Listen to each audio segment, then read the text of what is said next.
In the dead of night, when the world sleeps, the city of Havenwood whispers secrets through its empty streets. A chill wind carries the echo of a scream, a sound so fleeting you might mistake it for the howl of the wind itself. But this night, like many before, isn't just another night. A woman named Emily Carter, alone in her upscale apartment, stands before her vanity mirror, her reflection a study in solitude. She adjusts her hair, unaware of the shadow that has crept into her home. The shadow, a figure known only as the Mirror Man, watches her with a detached fascination, his eyes reflecting not just her image, but something deeper, something darker. As Emily turns, her gaze meets not her own reflection, but the chilling sight of a man, his face obscured by a mask of mirrors, each shard reflecting a distorted version of her own face. There's no time for a scream. The Mirror Man moves with a purpose, his actions swift, his intent clear. He believes he's on a mission, a twisted form of salvation. Emily's last sight is her own reflection, her eyes wide with terror, as the Mirror Man whispers, "Look into the mirror of your soul." The next morning, the police find her, posed in front of her vanity, the room eerily silent except for the soft ticking of the clock. Detective John Harrow, a man haunted by his own demons, steps into the scene. The mirror, now shattered, holds fragments of Emily's last moments, each piece a puzzle to be solved. But this isn't the first. The Mirror Man has left a trail of bodies, each in front of a mirror, each with their own story of fear and finality. The connection? An ancient cult, long thought to be a myth, whose rituals involve mirrors in the belief that one must confront their true self before death. Detective Harrow, with his team, dives into a world where psychology meets the supernatural, where each mirror reflects not just the killer's distorted view of humanity, but also the dark history of Havenwood. They must navigate through layers of deception, ancient texts, and the very essence of what it means to face one's soul. As they delve deeper, the line between the hunter and the hunted blurs. For in the quest to catch the Mirror Man, they must confront their own reflections, their own sins, and the haunting question, what do we truly see when we look into the mirror of our own soul? Detective Harrow stands in Emily's apartment, the fragments of the mirror reflecting his own troubled face. Each shard seems to whisper secrets, not just of the victim, but of the city itself, of its hidden depths and forgotten histories. He's been here before at other crime scenes, each one a macabre gallery of human despair, where the only witness was a mirror, now shattered. His partner, Detective Sarah Lynn, joins him, her eyes scanning the room, her mind piecing together the scene. "Another one, John. He's getting bolder," she says, her voice a mix of frustration and resolve. Harrow nods, his gaze fixed on the broken mirror. He's not just killing them, he's staging them. Each murder is a performance, a ritual. They move through the apartment collecting evidence, but it's the mirror that holds the most clues.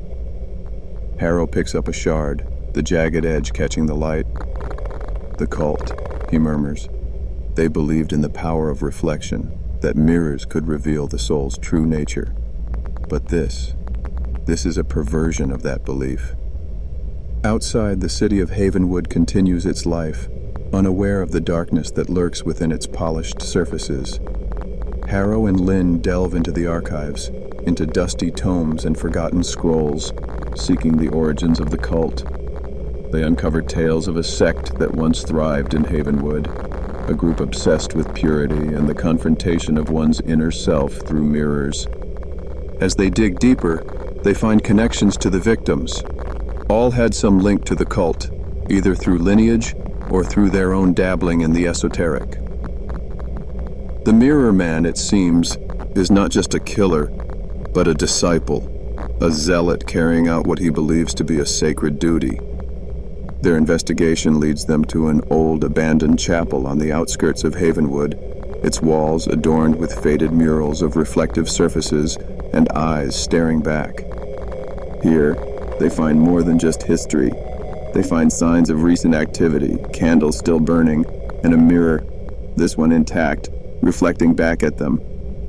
"This is where he prepares," Lynn notes, her voice echoing in the vast, empty space.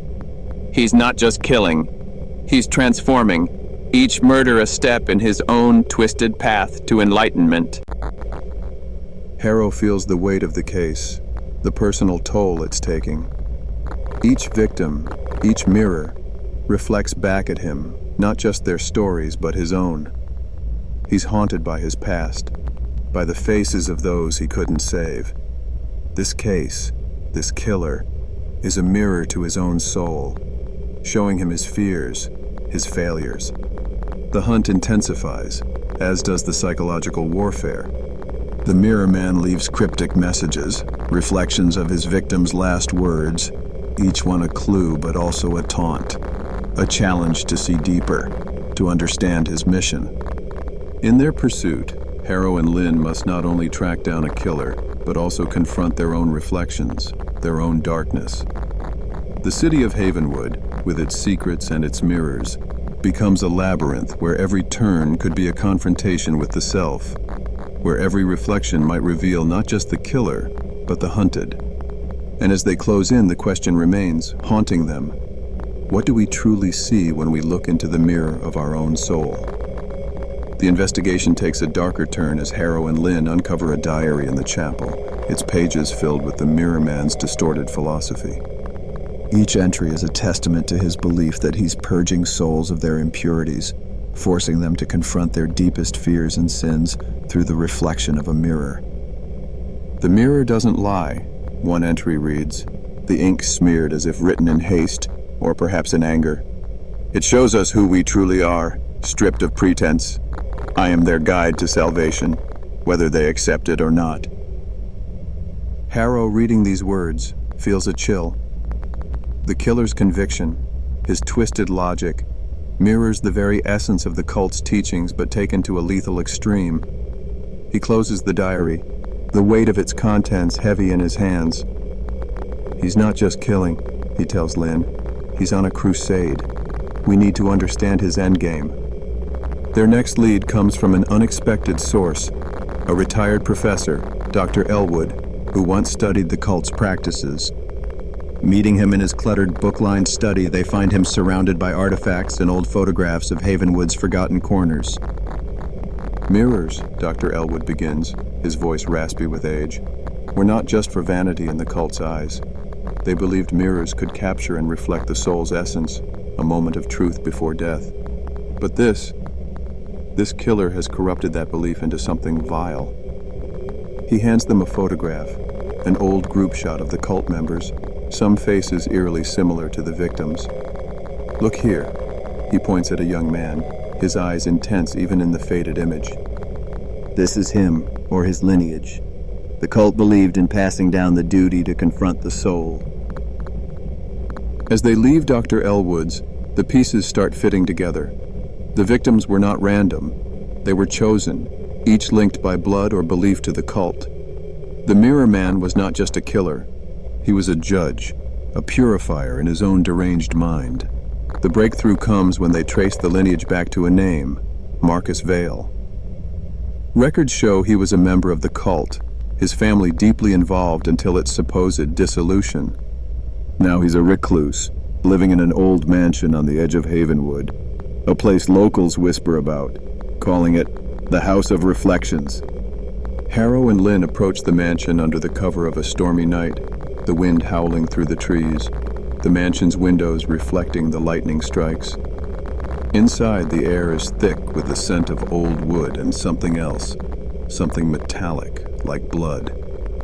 They find Marcus Vale in a room filled with mirrors, each one angled to reflect another, creating an endless loop of images. He's older now, his hair gray, his face gaunt, but his eyes burn with the same fervor as in the photograph. "You've come," Marcus says, his voice echoing around the room. "To stop me or to join me?" Harrow steps forward, his badge in hand. "It's over, Marcus. You've killed enough." Marcus laughs, a hollow sound. "Killed? No, Detective, I've saved them. I've shown them their true selves. Haven't you ever wondered what you'd see if you truly looked into your own soul?" The confrontation escalates, not just physically but psychologically.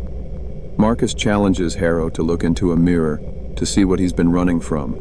Harrow, driven by a mix of duty and personal demons, does so, and for a moment he's lost in the reflection, seeing not just his face, but his failures, his losses.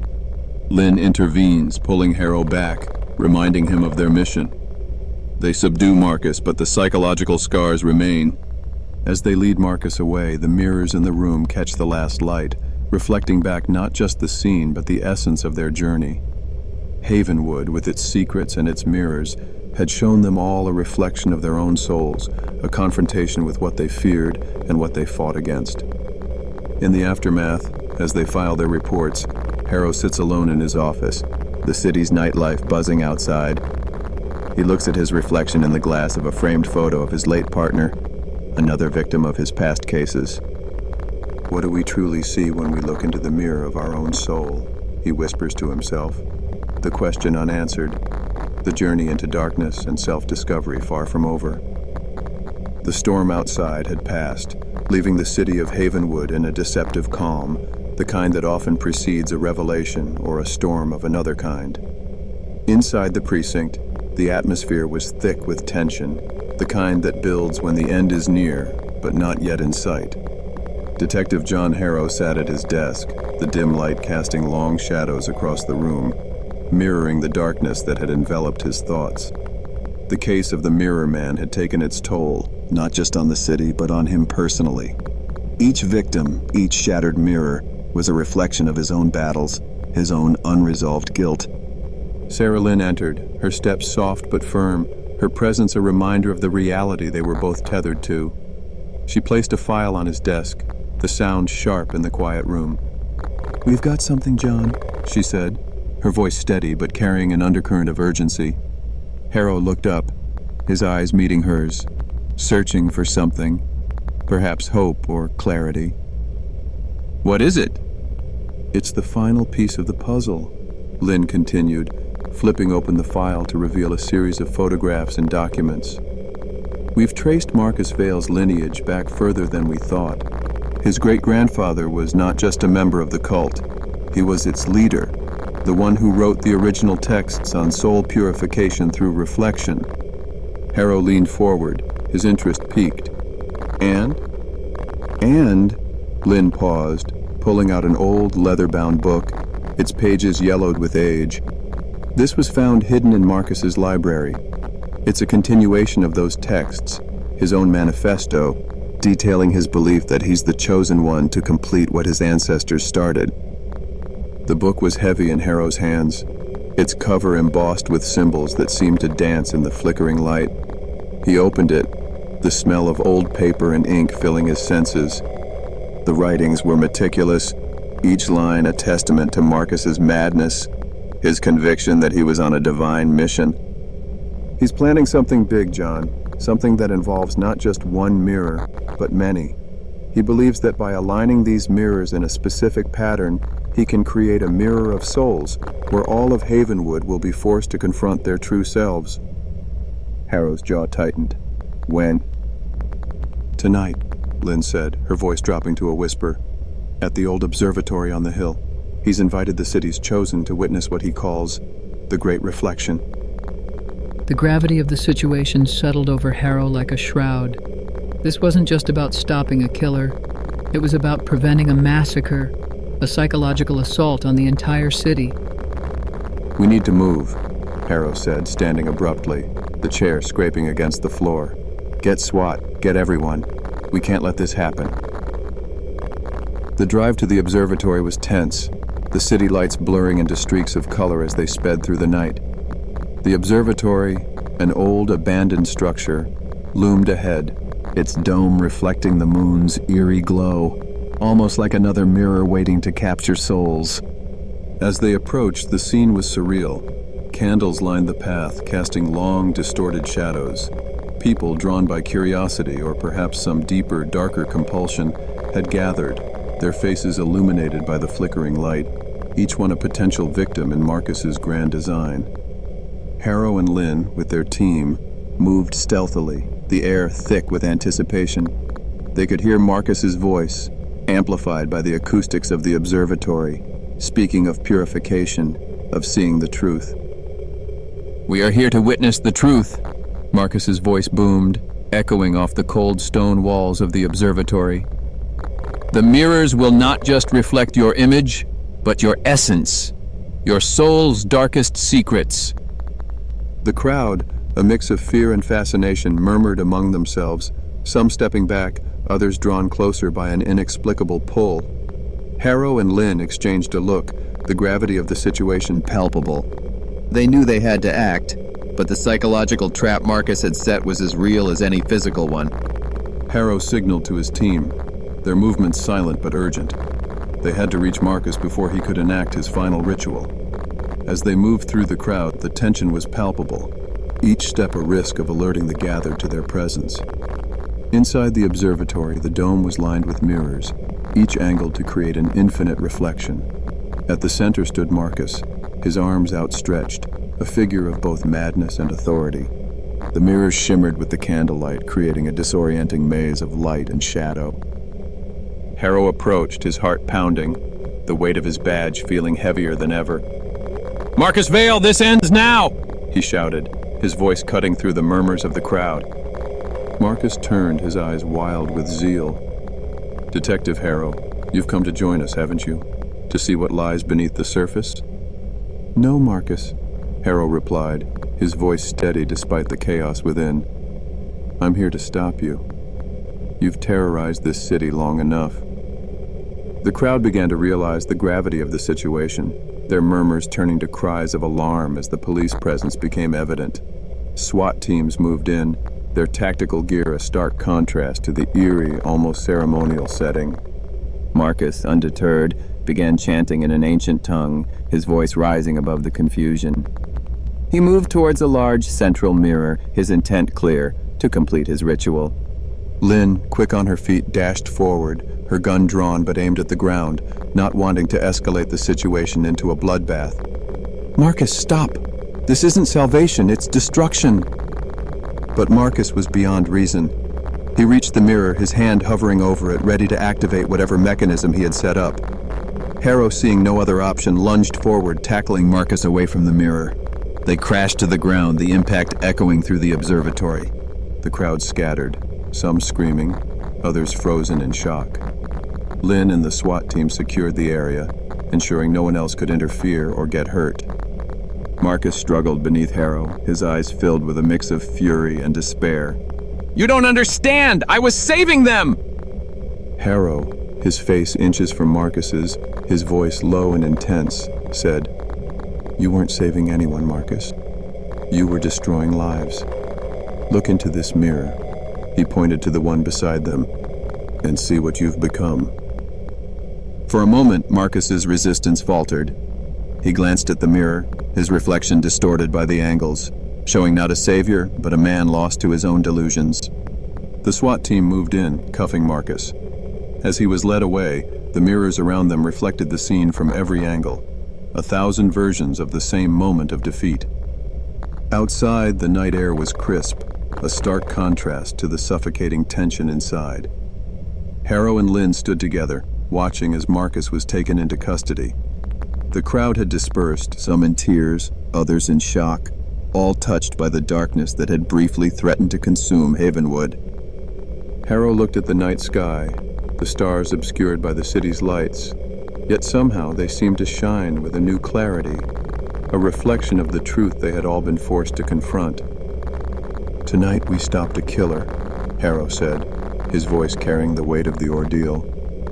"But the mirrors, they've shown us more than just the face of evil. They've shown us our own vulnerabilities, our own capacity for darkness." Lynn nodded, her expression somber. "We've seen into the abyss, John, and it looked back at us." The city of Havenwood, with its mirrors and its secrets, had become a stage for a confrontation not just with a murderer, but with the very essence of human nature. Marcus Vale, the Mirror Man, had been a catalyst, forcing everyone to face what they usually avoided, their own reflections, both literal and metaphorical. As the police lights faded into the distance, taking Marcus away, Harrow and Lynn walked back towards the precinct, their steps slow, each lost in thought. The case had ended, but its echoes would linger, a haunting reminder of the thin line between sanity and madness, between salvation and destruction. Inside the precinct, the atmosphere was one of quiet relief as officers began to unwind after the tense night, yet the weight of what they had witnessed lingered in the air. Don't forget to subscribe, like, and comment if you enjoyed this story. This will help us create more engaging stories for you.